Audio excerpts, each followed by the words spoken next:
All right, welcome everybody to the Boundary Umpiring Online session for 6th of June. We're going to be doing these on an ongoing basis over the next 6 to 8 weeks, just to give people updates, and online education is obviously something that we're wanting to do a little bit more of within the department for people who can't make it to training sessions. So we are recording the session tonight. We obviously will put the link up for everybody to have a look at in the coming weeks, as well as any other videos that we might want to link into the online videos once we send them out. So Rob Leake is online. He's going to take us through a online session tonight. He's the Gold Coast boundary umpire coach and is certainly well versed in coaching through a number of different sports. So we're very grateful to have him on board. So I'm going to control the recording. I will flick through the session. Rob will talk through and let me know when he wants to change slides. And hopefully we get a good recording in tonight and we'll send it out when we're ready. So over to you, Rob. All right, we'll cross our fingers with that good recording.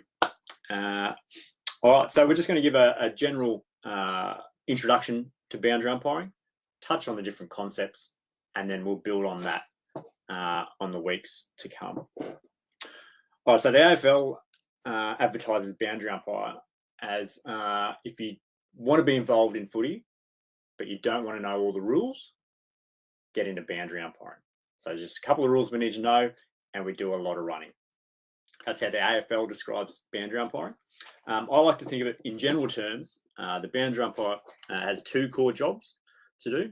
So we need to judge when the ball leaves the field of play, and then we also bring the ball back into play. And then from those two concepts, there's a bunch of other stuff that we do. So there's a couple of extra little things we do, but generally we're judging if the ball leaves the field of play, and then we're bringing that ball back into play. All right, so if we skip 2 slides, please, Gary. So keeping that in mind, so how do we do that? Oh, we'll go back to the colourful, yeah, beautiful. So keeping those 2 things in mind, how do we accomplish that? So in order to judge the ball, if it's left the field of play, we need to be in a position to see that ball. So if we look at our little purple word there, it gives us each of those instances there. There's a different position that we need to be in, or we need to be getting to. So at centre bounce, there's a position we need to be in.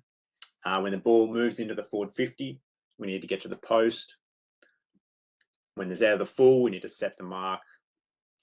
All these things have different areas. We'll go into a few of them tonight and more of them into the future. So once we know the position we need to be in, how do we get there? So as a boundary umpire, we run. So there's a lot of running. So the orange web up there. So in community umpiring, we're going to be running somewhere between 9 and 15 kilometres in the game over that approximately 2-hour period. So not all of that is at the same pace. So we have different paces. So when we talk about an effort, that's when we're increasing our pace. So we're not sprinting, but we're making that effort because it's important to be in our spot. Triggering is when the ball changes direction, or we know that we need to get to our next position. So we need to make that quick change of pace, trigger to get to our position. Obviously, we need some endurance and our proper running technique, which will help us be more efficient and hopefully less tired as the game goes on. So this is the sort of stuff we can get when we attend our training sessions, and our coaches can help us with that. So once we've got into position, we need to make that judgment. So once we've made a decision on that ball, and we've decided it's out, we need a signal. So our little blue web there. So there's a couple of basic signals we have, and I'll touch on them in a second. So that's on the judging the ball area of what the boundary umpiring does. So how about the bringing the ball back into play? So if the ball has just gone out of bounds, we throw it in. So we throw it in over our head. The reason we throw it with our back to the play is so we're not seen to be advantaging one team or the other. So we're throwing it as high as we can, giving the rucks a chance to compete for that ball. Again, I'll touch in more specifics on throws in a couple of slides' time.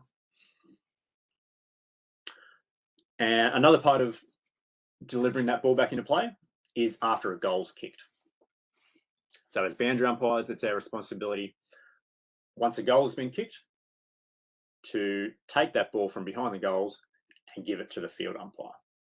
So this ties into our positioning or maybe our procedures. So after a goal's kicked, we'll work together to run that ball in our little merry dance, run it back to the field umpires so play can continue. So there are two general areas, our general roles or our core roles that we're doing: judging whether a ball has gone out of play and delivering that ball back into play, whether it be a throw or that goal run back. While all that stuff's happening, we need to communicate with the rest of our team. So our green web there, we're communicating with our boundary umpire buddy when we get to the goals. So we're signaling to each other who's going to do the short run, long run for our goal run back.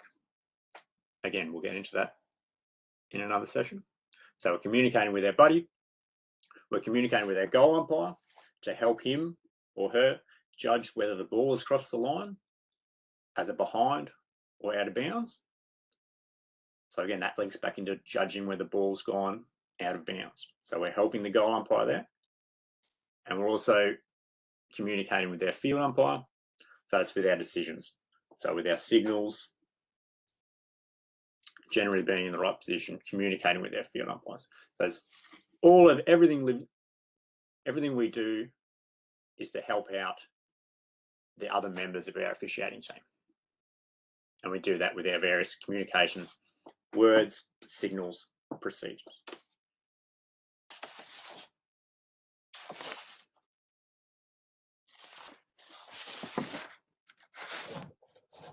All right, I think we'll move to the next one, please, Gary. So we'll just touch quickly on signals. There's two basic signals that we have. We have an out of bounds and out of bounds on the full. Firstly, I guess we should discuss what a ball out of bounds is. So the ball must fully cross the line for it to be out of bounds. If it has rolled across the line, if it's bounced in the field of play and rolled across, that's a simple out of bounds. And our out of bounds on the full is if the ball has been kicked from below the knee and has crossed the entire line before bouncing on the outside of that line. So that's out of bounds on the full. So there are two basic out of bounds. So if we followed what's written on the screen, so if we're out of bounds, the whistle arm's brought up, elbow at shoulder height. We blow our whistle with our arm fully straight up in the air. Can't quite see me in the thing, but I think you get the idea. For our out of bounds on the full, again, we're blowing our whistle with our elbow up, but we're bringing both arms in, blow the whistle, arms out, going to the spot where the ball's crossed the line, and we're indicating to the field umpire, and then we're getting out of the way, going for a run, getting out of the way. All our signals are done while facing infield. So what's the reason we're giving the signal? We're giving the signal so the field umpire knows the ball's gone out of bounds. So the field umpire needs to see our signal. So we're facing inboard, looking for the field umpire, giving our signal. Once we've seen he's acknowledged our signal, we can drop it, go pick up the ball for the throw-in, or continue running out of the way for our out of bounds on the full.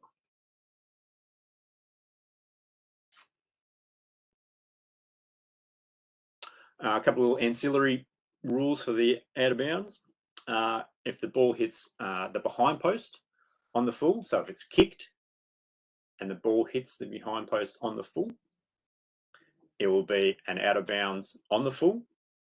So we'll make our out of bounds on the full signal, and we will touch the post 3 times to indicate that is the reason it was out of bounds on the full. So if the ball then rolls along the ground and hits the post, it will simply be out of bounds. So again, we give our out of bounds signal, we're next to the post, touch it 3 times. Indicates to everyone, because the ball might still be in play, it might still be inside the field of play, but us touching the post indicates to everyone the ball's hit that post, and that's why the ball's out of bounds. There's a few other signals, but we'll get into them in later lessons. Rob, just a quick point. What if the boundary umpire can't get to the post and the goal umpire is there, and it's a quick transfer of play because the players already know it's out of bounds on the full? What do we do in that situation? Okay, so the goal umpire will, so if we're behind play and we're still running to try to get into that position, and the goal umpire happens to be in the best position to see that, they will help us out and give half of our signal, is how I like to think of it. So if they will run and if they put their arm up, that's pretty much half of our signal. So the ball has gone out of bounds. So the goal umpire sticks his arm up, we can then, we're looking at them, we then give our out of bounds signal because it's our job to judge on that, but they've helped us out, so that's great. So half our signal for out of bounds, and again, if it's out of bounds on the full, they'll just stick one arm out, and they normally do it with that closed fist. I think that covers that question, Gary. Yep, perfect. Thanks, mate.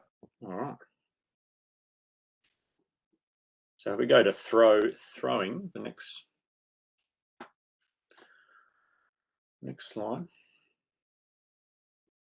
All right, so in the general running of things, the ball's gone out of play, it's gone out of bounds. We've made our signal, and the field umpires told us to throw it in. Where do we throw it? All right, so all our throws need to be directed back towards the center circle. So that's what this diagram is indicating here. So wherever we are on the ground, we want to have a check behind us before we throw it. Look where that center circle is. Picture it in our mind as we're facing backwards, and throw towards that center circle. The exception to that is when we're within 10 meters of the behind post. So that's what's indicated by those orange arrows there. So if you're next to the behind post and you want to you were throwing it towards the center circle, where would the ball be landing? In this case, you'll be throwing towards the center, but it'll be landing near the top of the goal square. It'll be landing right in front of the goals. So we don't want to give anyone an advantage. So in this instance, we're throwing the ball straight backwards. So if the ball is within 10 meters of the behind post, we're throwing the ball straight backwards. I think that's a reasonably clear description. So we're always going to the center of the circle unless we're next to the goals, and then we're throwing the ball straight backwards. Oliver, I think you had a question. I didn't quite see it as it came through. Have you got a question for Rob? Just put yourself off mute.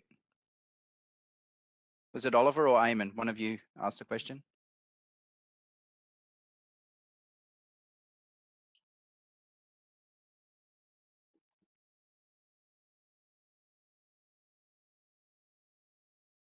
No? All right. Keep moving on.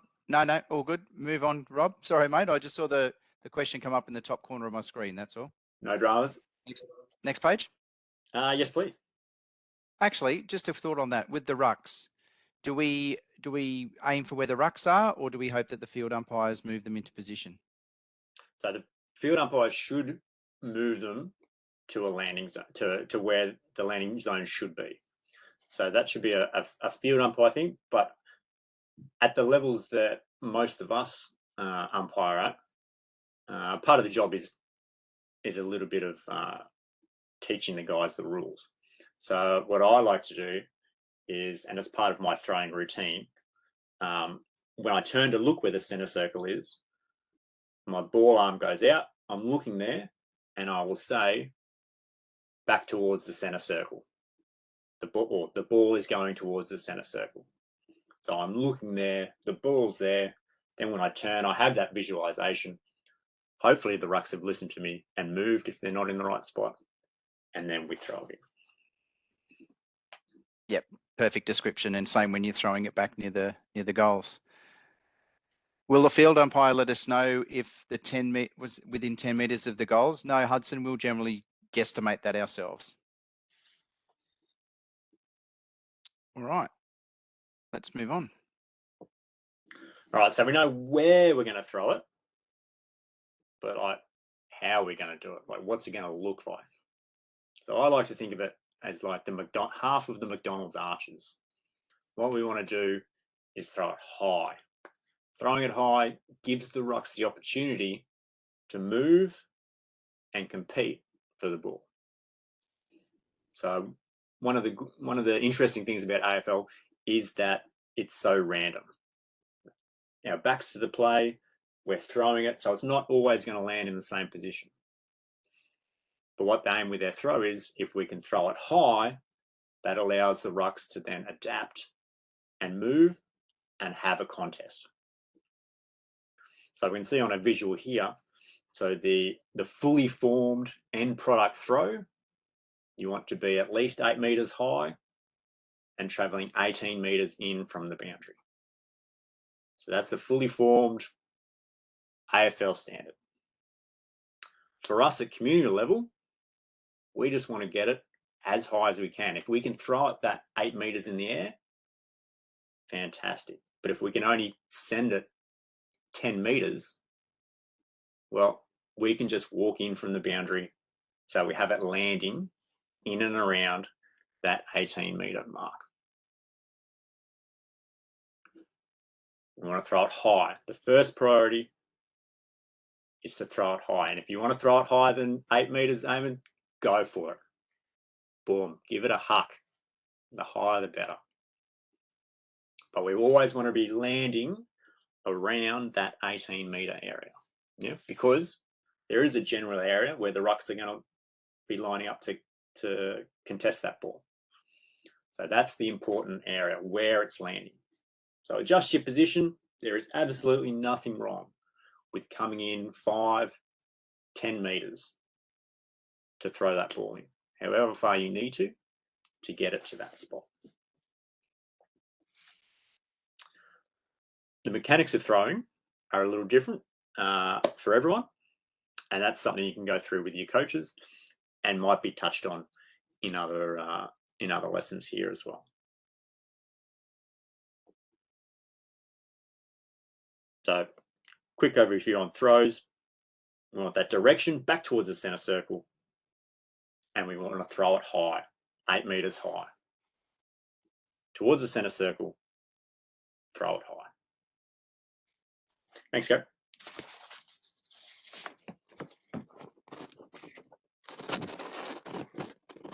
All right, so we'll go spend a little bit of time now talking on positioning.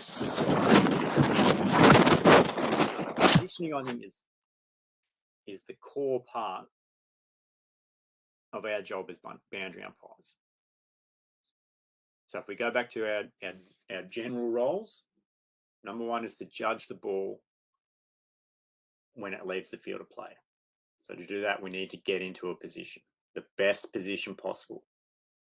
And if we're not in that best position, we need to be trying to get to that best position. So when we start the match, when we start the game, at every center, At every centre bounce, we'll start on diagonally opposite corners from each other. So let's just pretend, we'll just talk about this as if it's the start of the match. You'll always end up in these positions after a goal run back, but we'll think about this as the start of the match. So we've chosen our corners. They're diagonally opposite from each other. So while we're there, we have a little ancillary role to do.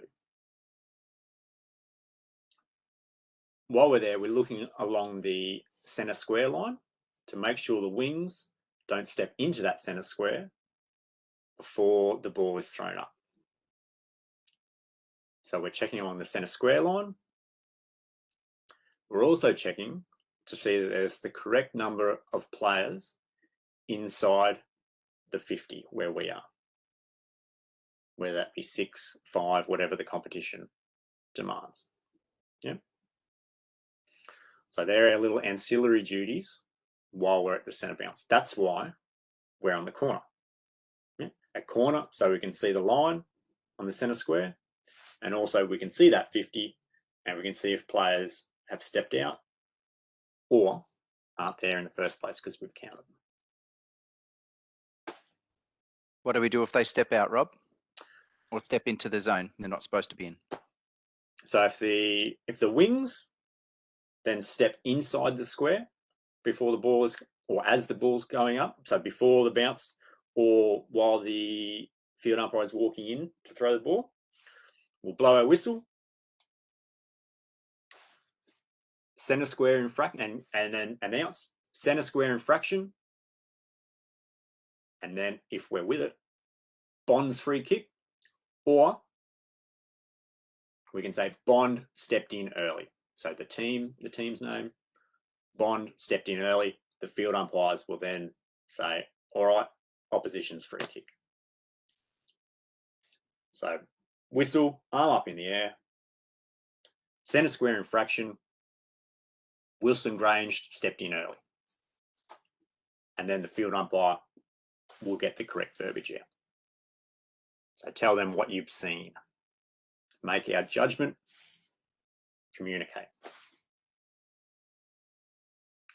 If it's in regards to the 666 starting positions, so we'll call it 666 for ease of reference today. So if we've looked and we've checked, we've got, all right, one team has 6, the other team has 7. We'll turn to the field umpire and get their attention. So we won't blow the whistle at this stage. So this is before the ball's gone up. Well, Gary, Wilston Grange has 7. So we'll get their attention. Gary will turn to me. Yeah, they've got 7. And he will take his appropriate action. First, he'll give a warning to Wilston Grange. Then there'll be a free kick if the same thing happens again. If they leave early, so if they've started with 6 each inside their 50, and then someone has stepped outside the 50 before the ball's been thrown up, then we'll blow our whistle.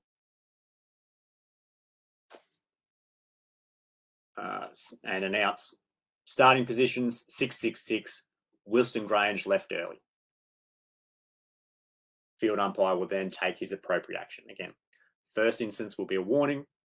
Second instance will be a free kick.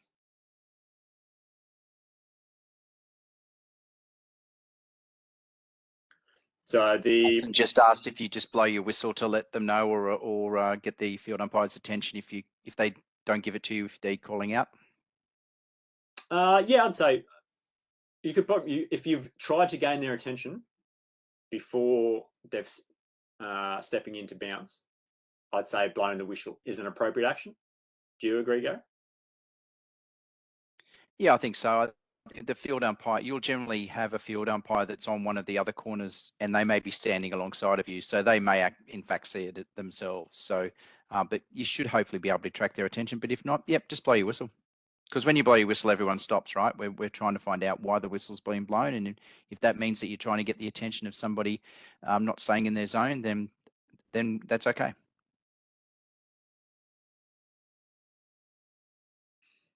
Yeah, so once we're in center, so we're in our diagonals, that's what we're checking. We're checking down the wing and we're checking the 666 inside the 50.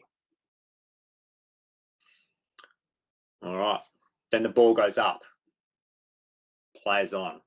What do we do? All right, so our goal as a boundary umpire is to keep up with the ball, which I tell myself is impossible because I can never do it. But if we move properly and follow our procedure, it gives us a great chance to keep up and be in that best position as much as possible. So if we're thinking ball up in the center, ball goes up, the ball is in the middle of the field, but we're 25 meters away on the corners. So what we want to do is we want to move away from the square and towards our boundary line. So with our diagram here, if we take our top boundary umpire, top of screen boundary umpire, so we're moving diagonally towards the center of the field, running forwards, so running our normal forwards action while watching the ball.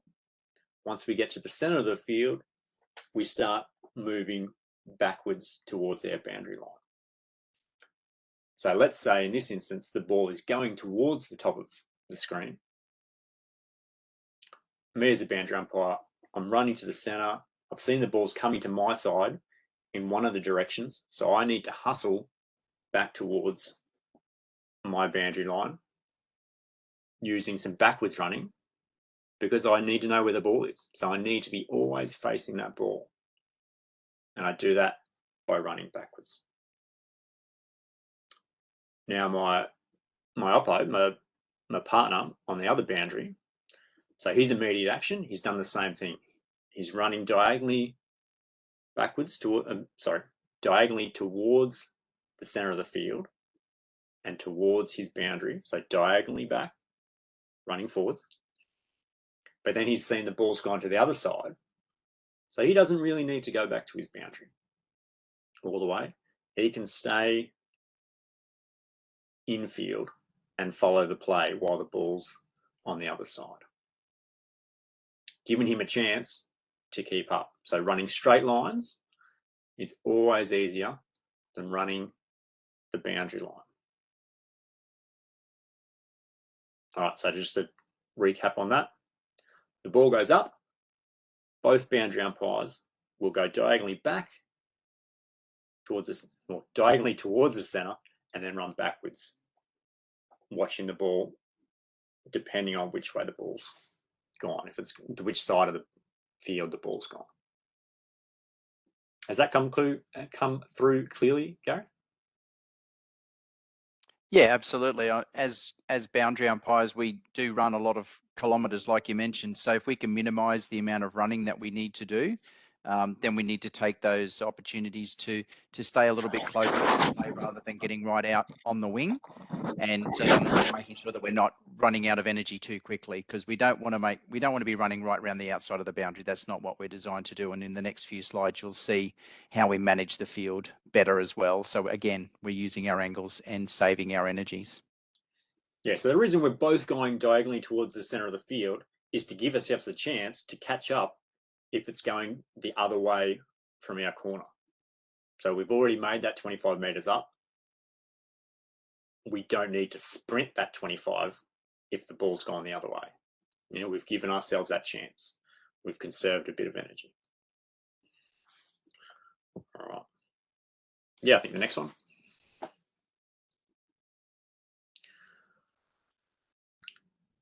So this diagram is indicating where we are able to run as boundary umpires on the field. So the yellow color, I hope it's coming across as yellow for everyone, is the area that we can run. So you notice it's not all along the boundary line. It's not within 5 meters of the boundary line. It's anywhere between the boundary and the square and that behind post. All right, so that is if the ball is on the other side of the field than your boundary. All right, so let's stay with our first example where the ball went to the top of the screen. So me on the bottom, I would now be as close, for me, close to that center square as I can, running straight lines up and down that field. But remember, we're always watching the ball because we don't ever want to be caught with the ball between us and the boundary. So I'm watching the ball and I'm adjusting my position between that center square and the boundary. So giving me enough time to get to my boundary if the ball starts coming my way. If it's my lucky day, the ball always stays on the top of the screen and I can just run that straight line all day. Chances are it's not going to be like that. I'm going to be zigzagging up and down there most of the day and then making some long runs around my boundary because it's just me there.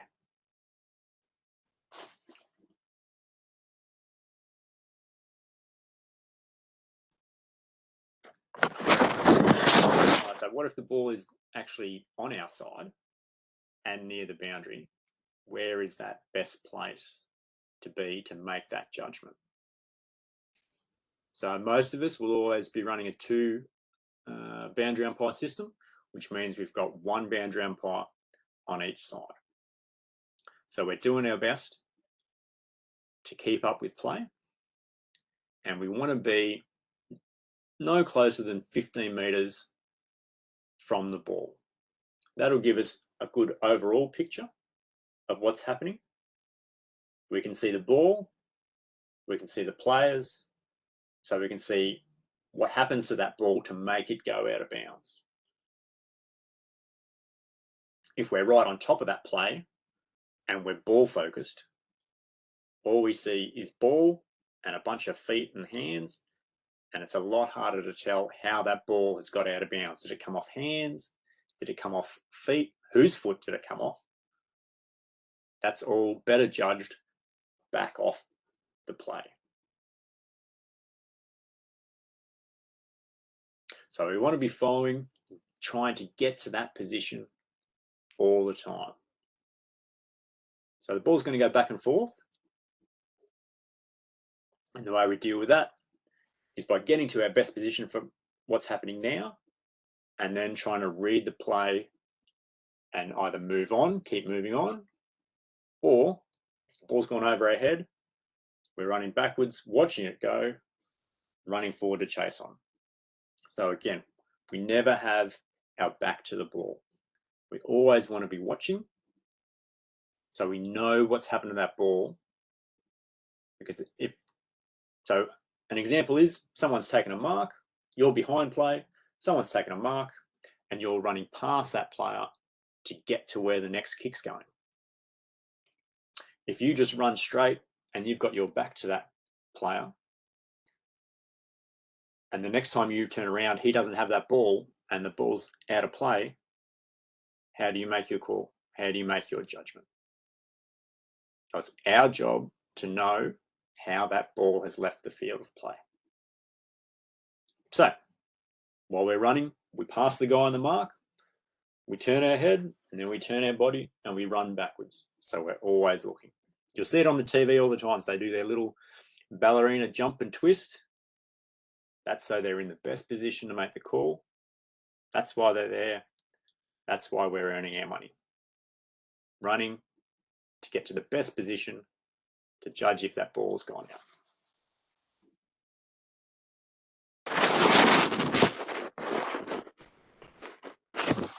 So while we're running past, so just a couple of incidents and what happened, while you're running past a player who's taken the mark, they might be standing out of the field of play.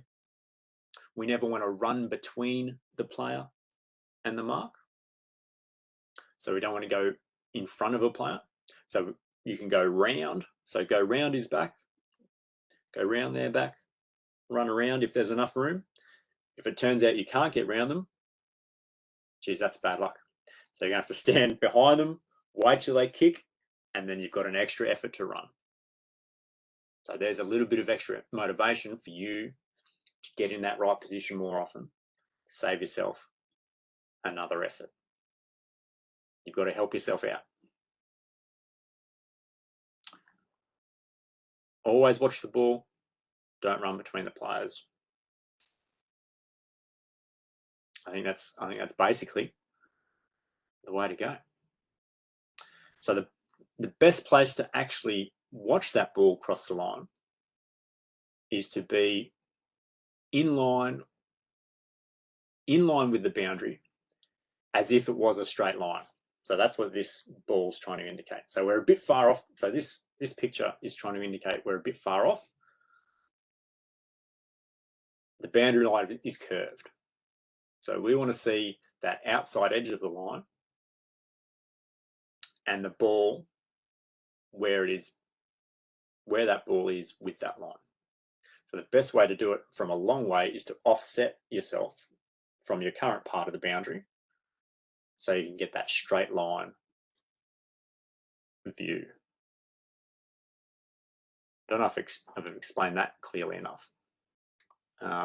Yeah, absolutely. It's been put in there, everybody, because sometimes there'll be a quick kick, a couple of quick kicks, and you'll be caught a little bit behind the play. So what we're just trying to demonstrate here is it's okay to not be on the boundary. You can go towards the fence a little bit to get a bit better angle, to make sure that you do actually see that the ball crosses the boundary line if you're a little bit away from it, like Rob mentioned. So that's why we've put that in there for you. Yeah, so something I like to do at training, for people to see what different positions actually do to your judgment, is to place a ball very close to the line, have like the tip of the ball resting on or off the line, and then if you stand in different positions, that ball can look in one position and can look out in the other position. Yeah, so if we're using this picture, so if you're standing next to that behind post and the ball was hanging over the line, but you could see it was still touching, but moving out to this position, you could see that perhaps that end wasn't touching the line. Yeah, so you want that straight line along the edge of the boundary where that ball is, I think is what I'm trying to get at there. Yep, perfect. All right. Oh, hang on. I think I was just going to ask, a couple of extra things. I know we've pretty much got through the session a little bit quicker than we anticipated, and that's totally fine. We'll have a question session for you shortly. Rob, when we are in general play and there's a set shot on goal, where do the boundary umpires normally need to try and aim to be when there's a shot on goal? And what do we do with our communications with the goal umpires? Beautiful. Let's get on that one. If you go back to the first centre bounce positioning slide, just so we have a picture of the fielder, might help. So if there is a mark inside the 50 and they're going to have a set shot on goal, the boundary umpire's correct position is to be on the behind post. So what we need to do, this is where our word trigger might come in. So the ball's flying in, you can see the guy's taken a mark, the attacking team has taken a mark inside the 50. We are going to trigger, we're going to move fast and get to that behind post. So that behind post is the best place for us to make a judgment for when the ball crosses the line and where the ball crosses the line for that set shot. So we're both going to get there. When we get to our post, we're going to communicate with the goal umpire to let them know we're there and we're there to help them. So I'll be on the top of screen again. So as a boundary umpire, I've triggered in, I've got to the post. I will announce right post. The goal umpire will then acknowledge. If he has time, he might turn to me or might just put his hand out, say thank you. He now knows that if the ball travels to that right post, he's got an extra set of eyes to help him. If the ball's touched, if the ball touches the behind post, if the ball has actually crossed the line, he knows that the boundary umpire is there to help them out. So, yep, just quickly, and they're in a good spot to see it if it goes out of bounds on the full, like you said. Yeah. So we want to be looking in a position where we can see the ball flight and our behind post. So whether that's for you, maybe a step back, a meter back behind that goalpost, but having the goalpost between you and the kick, and then you can follow that flight, and you're in the best position, and hopefully don't get stepped on by the players. Exactly, which does happen sometimes. So the ball goes through for a point. What's the next action for the boundary umpire? Boom. So it's gone through for a point. It's come through on this on my top side boundary again. So I will help out the goal umpire by saying yours, and I'll just put my arm out 45 degrees towards the ground, so my inside arm. So in this case, my right arm.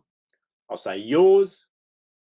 I'll make eye contact with the goal umpire because I want him to know that I've seen it and he wants to have the confidence that it was a behind.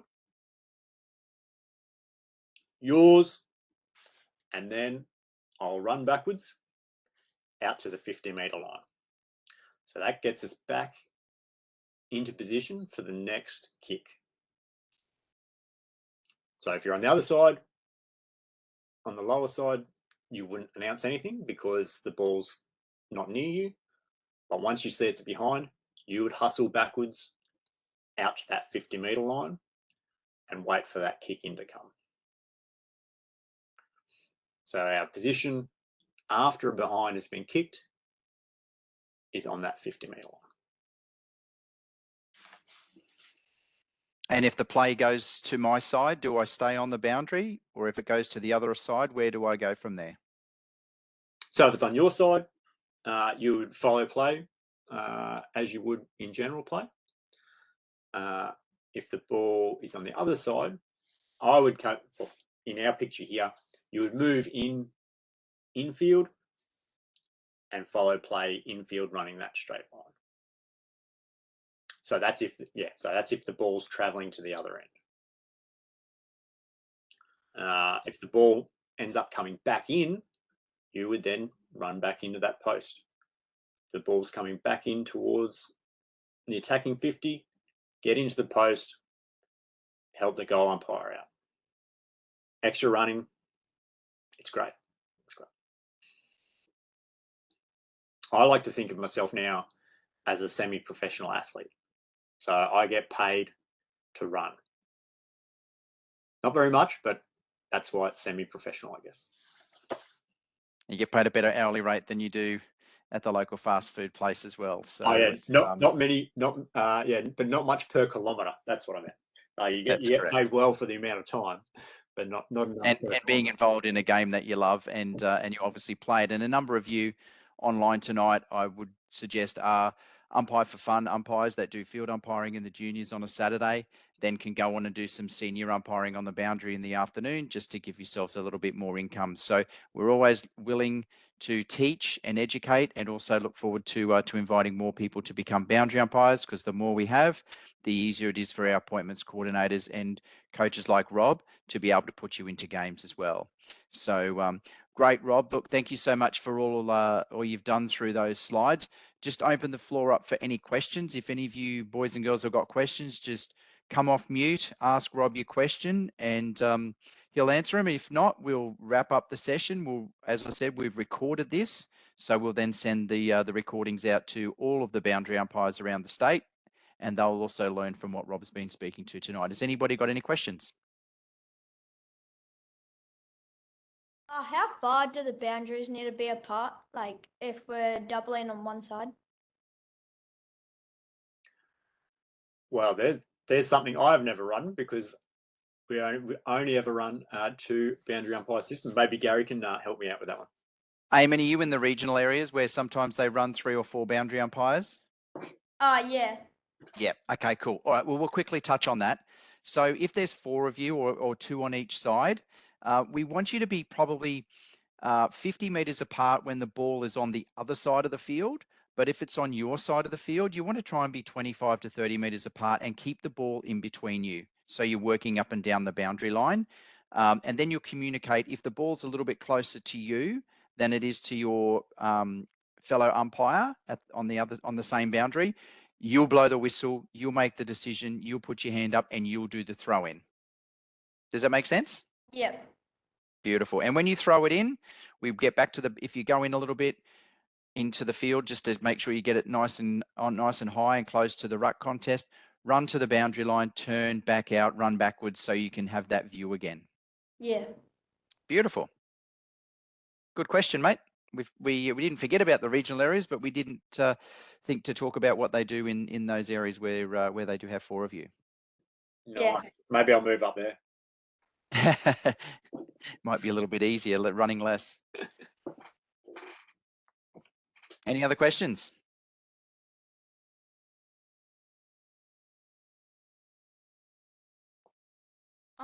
When you a goal is scored and you run up the middle and signal, do you always have to run to the far top corner if 4 people are running the boundary, or do you just run to the closest one?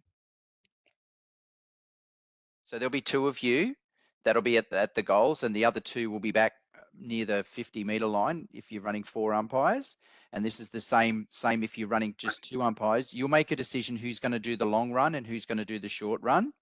So the short run will stop at the start of the center square. The long run will still run the football back to the field umpire and then go to the far end. If there's 4 of you, the people who are on the 50 arc generally stand there, and then they will, I believe that they will then move in towards the center square. And the 4th person, I'm just trying to think where they would go, because I haven't done 4 umpire myself. So I think the 4th umpire would still go to the far end of the square. They would just run there from their position near the 50 arc. Yep. Okay. And that might be something we can add into the goal run back procedure lesson. Yeah, we'll clarify that. Yeah, good question, Hudson. Stuff, yeah. Yep, we can do that. I should know that, but I don't. I've got to check it out. Fantastic. All right, everybody. Look, we really appreciate you being online tonight. We are going to have another session next Monday with a little bit more information, a little bit more detail on some of the things that we talked about, which is the run backs, etc. And hopefully Rob can join us to take us through that session again. If not, we'll certainly have another boundary umpire coach that will jump online and host it. In worst case scenario, you might have me hosting it. But I just want to say thank you to all of you for being online tonight. Thanks to Rob. Great session, mate. Really appreciate what you've done there and jumping on and educating everybody. And we look forward to seeing you at the next session. So thanks again. Thanks for having me. Thanks everyone for coming.